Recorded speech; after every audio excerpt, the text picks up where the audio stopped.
Hello everyone, Pete Brooker here from Taylor's. No, not from... Christ. There will be Bond and London Bond map. Gets confusing, I know. This is the London Bond map that I put together with the help of a couple of friends.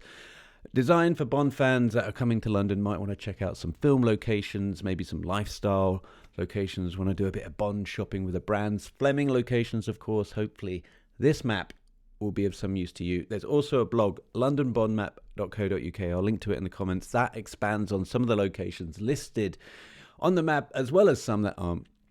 And if you're watching this thinking, that'll make a nice Christmas present for my friend or family member that's totally Bond mad, then get your orders in before the 10th of December. I'm not going to be around after that. I'm going to have my feet up, so no one's going to be around to post the maps until around the start of January. So something for you to take on board. 10th of December is the cut-off date if you want to get these in before Christmas. Nearly 500 people have already bought this map, and I want to thank you all for your support. This project did go over time. It went over budget. It was a labor of love for many months, building the website, going out, getting all the photos, etc., etc. So to start with, how it came about. Well, I live in West London, and when the Bond community come to town, invariably they ask me, do I know AJ Chowdhury? Is AJ around to give me a tour? Can I get his autograph? On the rare occasion when AJ is busy, they might ask for me, and I'm happy to show them around or give them some hints and tips of where to go. I mainly take them to the spot where M and Bond had a meeting close to Hammersmith Bridge, because that's just 10 minutes from my house. That's fine. It's a bit of a schlep to central London. It's like an hour, and then I'm like, And they always want to go to Duke's. You know how I feel about Duke's. 25 quid for a cocktail. Did Bond go there? No. Did Fleming go there? Jury's out. Anyway, after a while, I started to put this presentation together for Bond fans, what you can get up to in like 48 hours, blah, blah, blah. And then I thought, well, I'm going to flesh this out and do something more comprehensive, something that you could even have as a souvenir, perhaps something from your takeaways in London. Maybe you have a burgeoning Bond collection at home. Maybe you have some rocks from the Bond locations you visited, or no, that's just me. So one of the biggest challenges I had was I've never made a map before. How do I make something that I could be proud to show off? I love the look of some of the other maps a friend of mine bought me, and I used those as a template and an inspiration. Another issue I stumbled on straight away was how centralized a lot of the Bond locations are. Mayfair, Marylebone, Piccadilly, Whitehall. Obviously, you have Brent Cross. Oh, bugger, I've knocked the mic. So you have Brent Cross all the way over in West London. God, all the way west, even more wester than where I am. From Tomorrow Never Dies, The Car Chase, and then you have the O2 from The World Is Not Enough, all the way over there in East London. So if I zoomed out and tried to get both of those in, then you'll have like this congestion of pins right in the middle. It'd look like a bullseye. There is a bit of a congestion anyway, so we have an explosion box that magnifies in on those locations so you can see them clearly. And on the back of the map, there's descriptions and some other locations that are off the map.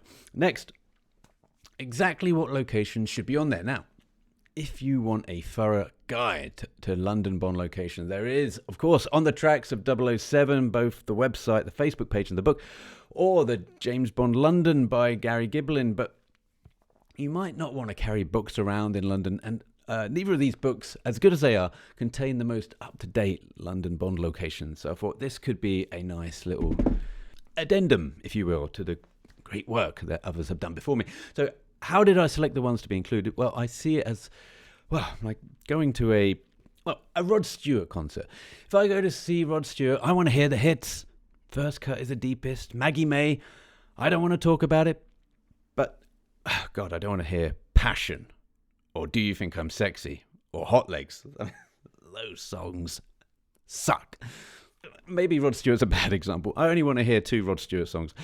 Well, same thing with the Bond locations. I want to play the hits. So I decided, what locations would I want to see if I only had 48 hours in London? You'd want to see the Lazenby lamppost. You want to go to the MI6 building, and you'd want a meal in Rules, the oldest restaurant in London, seen in Spectre, of course. I want to see Lock & Co., the oldest shop in London, supplier of many of the James Bond hats.